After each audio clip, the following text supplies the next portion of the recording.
Bradford Cohen on behalf of Bill Capri, Judge. All right. Good afternoon, sir. If you can just tell me your name and your date of birth. Bill Capri, sir. All right. Date of birth. June 11, 1997. All right. Thank you. All right, Mr. Capri, you are here for your initial appearance. You were arrested pursuant to an arrest warrant, so probable cause was previously determined by Judge Murphy. We are here for purposes of today for determining your bond. Kodak Black just bonded out of Orange County Jail on a first-degree felony MDMA trafficking charge. And the moment he hit the free air, he had something to say. This ain't speculation. This ain't rumors circulating on the timeline. Bill Capri, 28 years old, 12 prior felony convictions on his record, walked into an Orlando courtroom on May 7th, 2026, entered a not guilty plea, demanded a jury trial, and had his attorney go to war on the stand in real time. The judge slapped a $75,000 bond on him. Kodak paid it, and now he's out.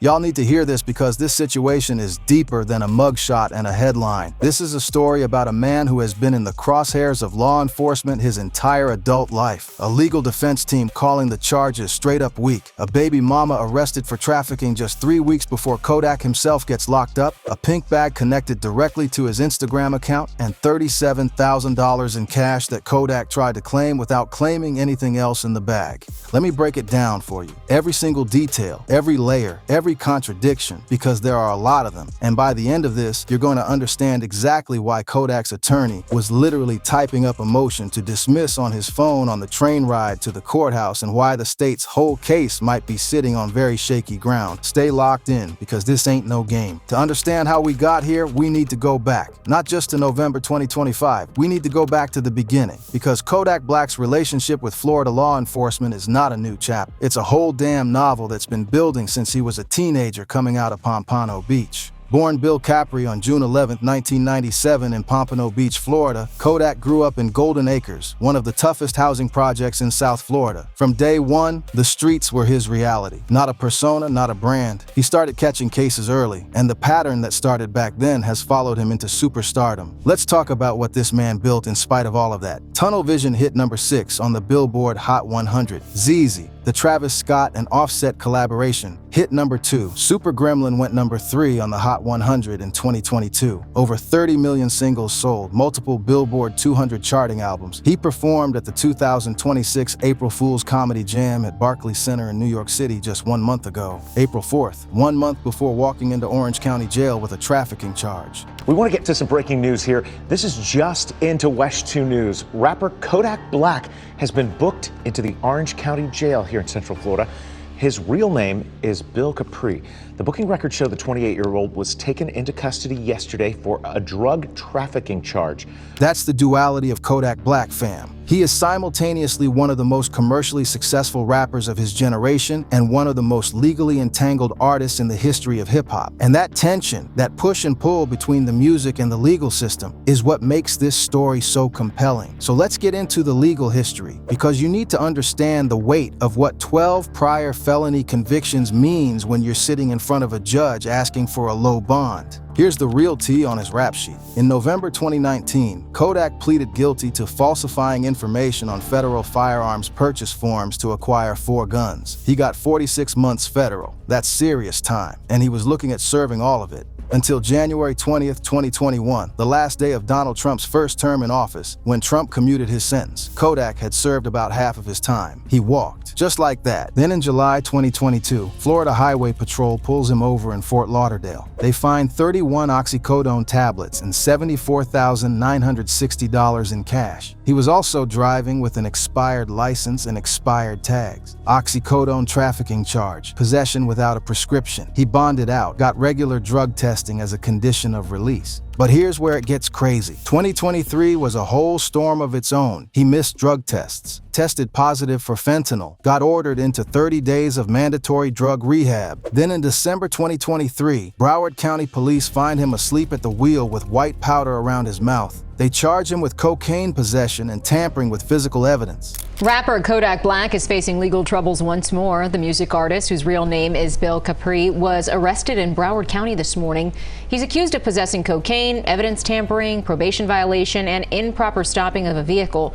Police say Capri was found asleep in the driver's seat of a car in Plantation with the lights on. A lab test later came back showing the powder was actually oxycodone, for which he had a valid prescription. So the drug charge got dropped. But do you see the pattern? Do you see what's building here? This is a man who has navigated the legal system with Bradford Cohen, his longtime attorney, at his side. And they have won or gotten charges dismissed or reduced repeatedly. Cohen knows this. He said it out loud in open court. I've faced cases 10 times this case, and I've won, by the way. That's a man who knows his client's legal terrain like the back of his hand. And that matters when we get into what happened at the courthouse on May 7th, but that's just the beginning. Now here's where the story really starts to get deep, fam. This current charge, this MDMA trafficking first-degree felony, doesn't start in May 2026. It starts on November 24th, 2025, Thanksgiving week, in Orlando. And the location where this all went down, that's important. Children's Safety Village. That's a real place, a non-profit on Fairvilla Road in Orlando designed to teach children about personal safety. The name alone is going to be weaponized against Kodak in the court of public opinion. No cap, but let's talk about what actually happened there. Orlando police get a 911 call. Residents are reporting gunshots in the area near the Children's Safety Village. Officers respond. When they arrive, they don't find a shooting in progress. What they find is a group of people hanging around two parked luxury SUVs, a BMW SUV and a Lamborghini SUV, both sitting outside this location. High-end whips, crew out, nobody immediately running or causing issues. But then one officer gets close to the Lamborghini SUV and notices something.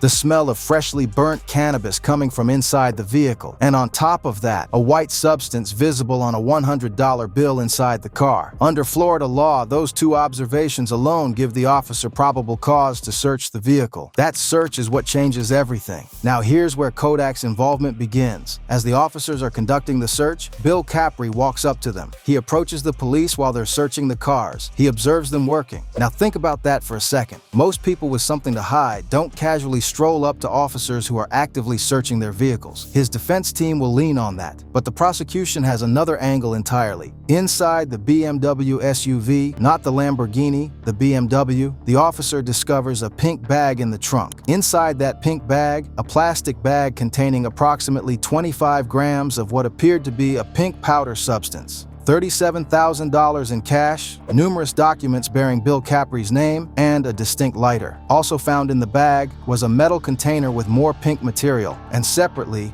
56 grams of cannabis in sealed, marked bags. The pink powder was sent to the Florida Department of Law Enforcement for testing. The lab results came back on April 17, 2026, 5 months later, confirming the substance was MDMA, 25 grams. Under Florida Statute 893.135, trafficking 10 grams or more of MDMA is a first-degree felony. Mandatory minimum of 3 years, $50,000 fine. This is not a small charge. But here's the detail that connects everything so tight it hurts. That pink bag, the one found in the trunk of the BMW, it matches a bag that Kodak Black had previously posted on his own Instagram account. Not a similar bag, not a bag that kind of looks like it. The same bag, the same lighter visible in the photo. Investigators went back and pulled the Instagram post and matched the items. The bag is photographically linked to Kodak Black's own social media content. Then there's a prescription bottle of cough syrup found inside that bag. His attorney says it had Kodak's fingerprint on it. The state is using that fingerprint as a connection. The defense is framing it as, yeah, it's his cough syrup, so of course his print is on it. That doesn't mean the drugs are his. Everyone at the scene was asked, does this bag belong to you? Does any of this belong to you? Everyone said no. Kodak said no. He denied ownership of the bag and everything in it. But, and this is a crucial but, when officers told Kodak there was money inside the bag, he tried multiple times to get that money back. He told police the money belonged to his business. He wanted that $37,000. He kept asking for it. He just didn't want to claim the bag the money was sitting inside. That is the core contradiction at the heart of this whole case, gang. You're willing to own the money but not the bag the money came out of? Prosecutors are going to hammer that point hard. Now fast forward to May 6th, 2026. The FDLE lab results have been back since April 17th. That confirmed MDMA. That triggered an arrest warrant. And according to Kodak's attorney Bradford Cohen, what happened next was a coordinated surrender. Kodak didn't get dragged out his house in cuffs. He flew in from California, where he had been, and turned himself in to the Orange County Sheriff's Office on May 6th. That matters for optics, and it matters for the defense narrative. And he was booked into Orange County Jail. His charge listed officially: trafficking in MDMA more than 10 grams, less than 200 grams, first-degree felony. And initially, he's held with no bond at all. None. He sat in that cell overnight waiting to appear before a judge. Then, May 7th arrives, the bond hearing. And what happened in that courtroom is almost cinematic, fam. Let me walk you through it. Kodak's defense attorney goes first. Their argument: Kodak flew in from California specifically to turn himself in. That shows good faith. He was not inside either vehicle when the search happened. The cars weren't registered to him. There was no fingerprint analysis that tied him directly to the MDMA itself. The attorney is literally telling the judge, with zero hesitation, that the evidence is thin. He said in open court, "I know probable cause was already found, so I'm not gonna argue PC, even though it's really screaming at me." That's a lawyer telling a judge. "I think the probable cause finding was wrong, but I'm picking my battles." He asked for a $10,000 bond given the coordinated surrender. The state fires back, and the prosecutor's argument is where things get interesting, and honestly, a little controversial. The state asked for a bond above the standard $50,000. Their reasoning? Kodak Black is a professional rapper. He's Haitian American. He flew in from California. He has no ties to Orlando. They want his passport surrendered. They want conditions that make it hard for him to leave the country.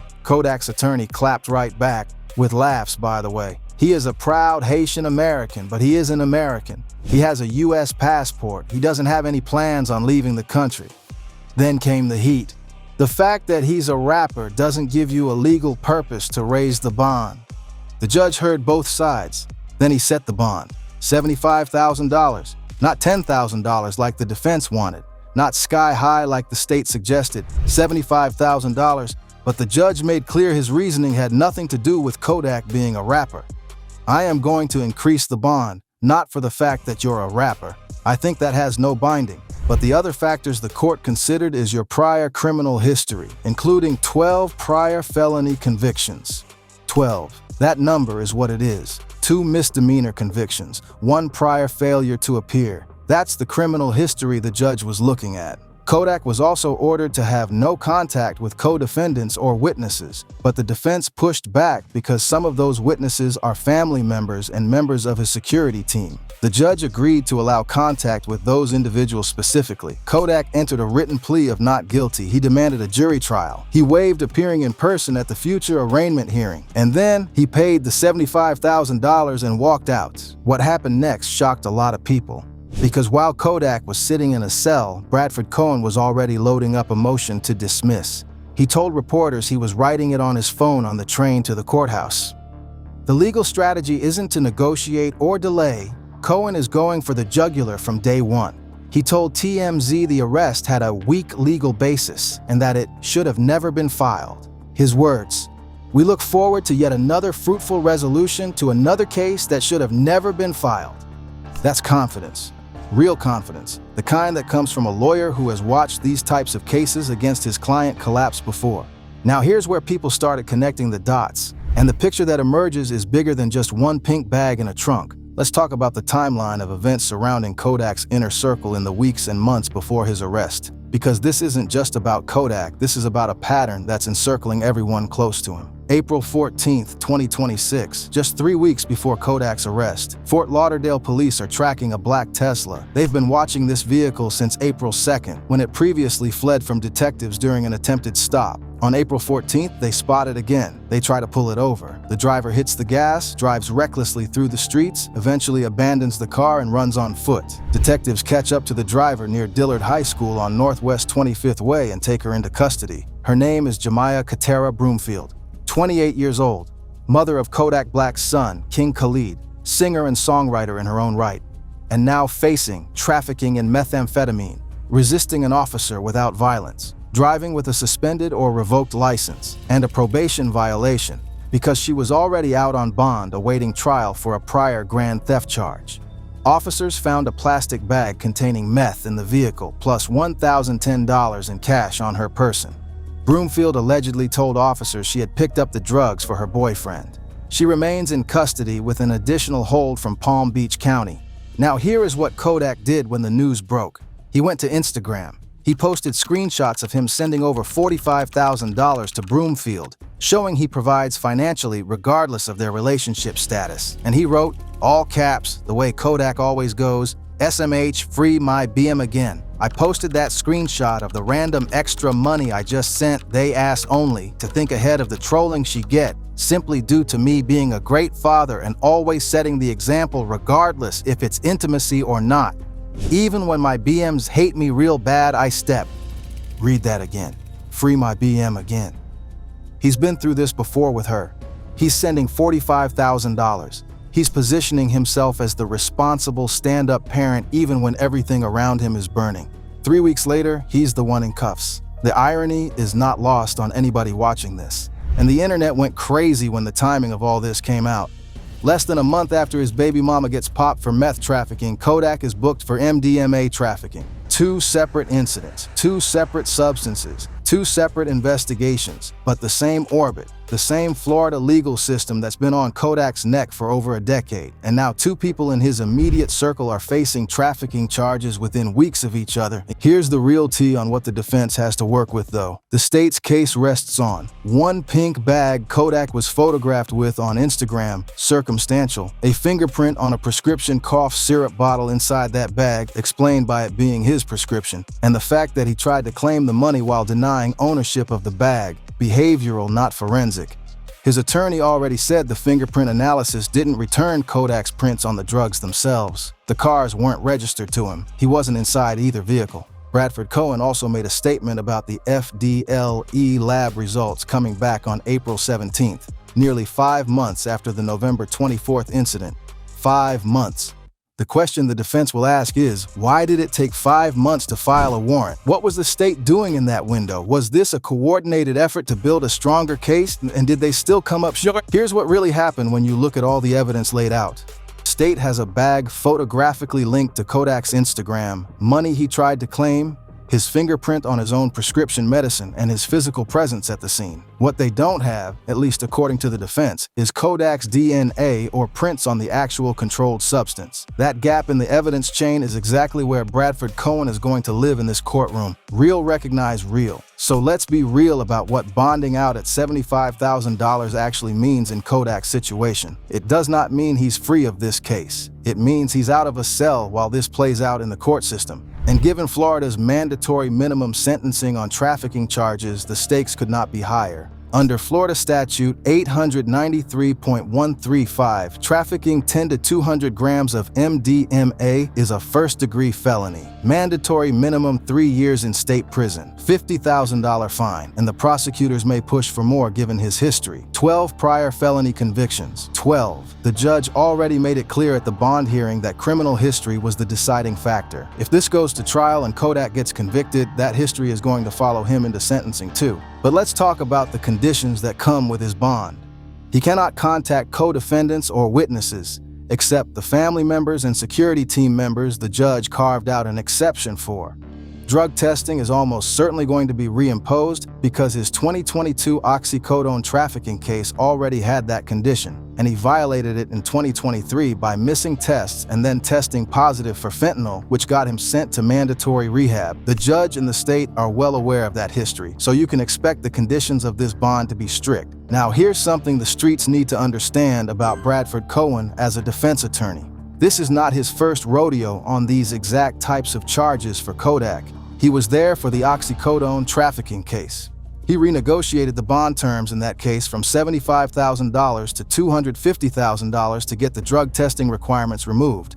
And that ended up being a win for Kodak in terms of day-to-day freedom. He has watched charges against Kodak get dismissed when labs came back in his favor. He has been in these Florida courtrooms with this client, and he knows where the pressure points are. When Cohen says this case should have never been filed, that's not just attorney hype, that's a specific legal argument. He's saying, the evidence you used to file this charge is insufficient, and I'm going to prove it with a motion to dismiss. If that motion gets filed and the judge grants it, this is over. Kodak walks. If the motion gets denied, they go to trial, and Cohen already said he's demanding a jury trial, which means 12 people in a box are going to look at a pink bag, an Instagram photo, a cough syrup fingerprint, and a man saying the money's mine but the bag isn't, and they're going to have to decide beyond a reasonable doubt. Meanwhile, Kodak himself, now free on bond, has the world watching. He was performing at major venues just a month ago. He still has active music obligations. His team at Universal Music Group has not commented. His future bookings, his brand, his ability to travel, all of it is now under the shadow of a first-degree felony charge and the legal process that comes with it.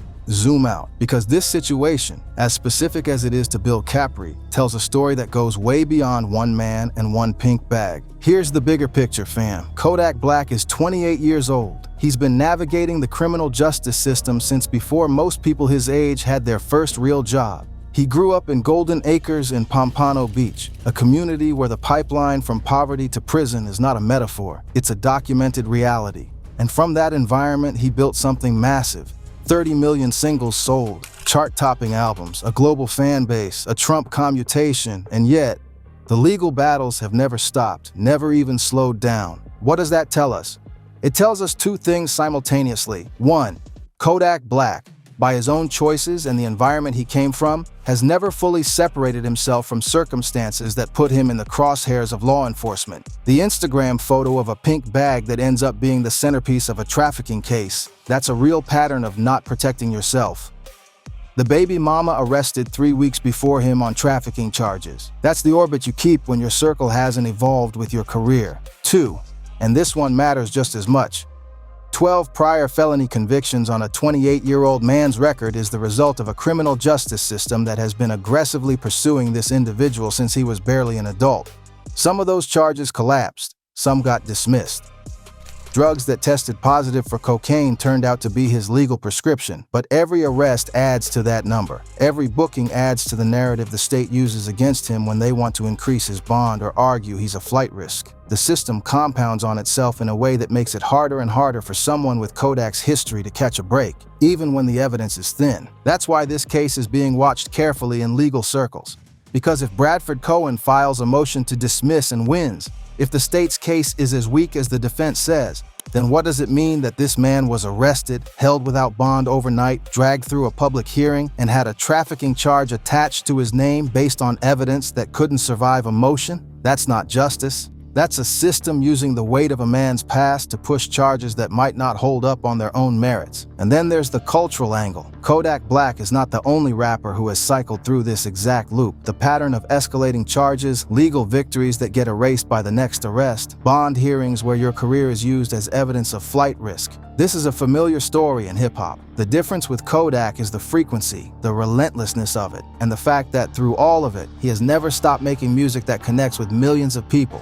The street's been talking about this for months, even before the arrest broke on May 6th. People close to the situation knew the warrant was coming. The coordinated surrender tells you that. Cohen knew, Kodak knew, they prepared for it. They flew in from California. They showed up. They fought the bond in open court. They pleaded not guilty. They demanded a jury trial. That's not the behavior of a man who thinks he's caught. That's the behavior of a man and a legal team who believes they have a case to win. So where does this go from here? The motion to dismiss is going to be filed. If the judge denies it, we go to trial. A jury of 12 ordinary people is going to be handed a case built on an Instagram photo, a fingerprint on a cough syrup bottle, $37,000 in cash, and a man who said the money is mine, but the bag isn't. They'll also hear about 12 prior felony convictions. They'll weigh all of it, and the verdict, whatever it is going to be another chapter in the longest-running legal saga in modern hip-hop. Y'all need to keep this one on your radar, because this ain't resolved. Kodak Black is out. He bonded out. He's fighting this charge with a legal team that has beaten bigger cases than this.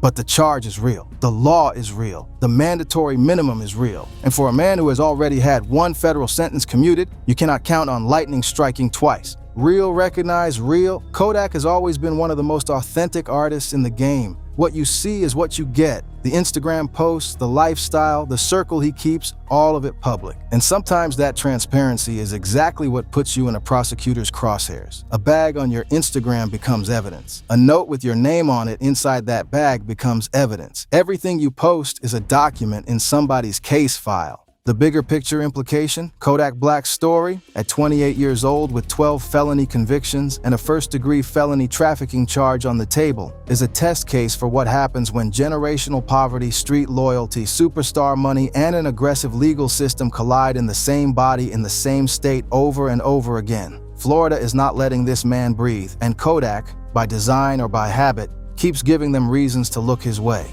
Will Bradford Cohen get this dismissed? The internet's money is on him trying. Will Kodak change anything about how he moves? Based on his track record, probably not dramatically. And that tension, that stubborn Pompano Beach, Golden Acres, no apologies refusal to sanitize himself for comfort, is exactly why his fan base rides for him the way they do, and exactly why this cycle keeps repeating. Stay tuned, because this story is far from over, and if you're new here, drop a comment. Tell me what you think about the case. Is Bradford Cohen going to get this dismissed, or is Kodak finally in a situation he can't navigate out of? Drop your take below, and share this with somebody who needs to hear the full breakdown, not just the headline, and no cap, that's the real story.